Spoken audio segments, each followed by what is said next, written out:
I'm wondering if there was something else about your application that may have stood out, if there's something you did with the law school admission process in general that you think may have helped your chances and gotten you into Columbia. Could you share a bit about that? Yes, of course. I think that a lot of people underestimate the other aspects of the application outside of the LSAT and GPA.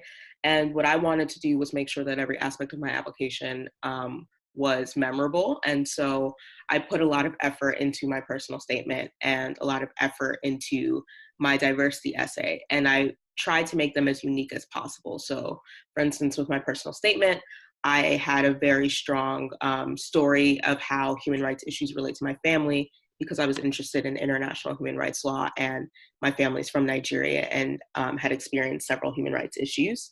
And then I transitioned into my past experiences working at a foundation that gave grants to different human rights organizations. And I actually tailored my personal statements to each individual school.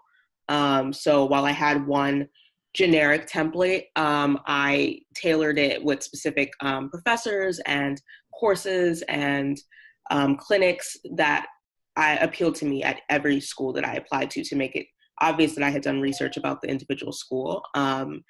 And with my diversity essay, I did the same thing in terms of telling a story about my experiences coming from a historically Black college. I went to Howard University, and how that shaped my activism and how that makes me cherish and value diversity at institutions. So I think those things really helped me stand out.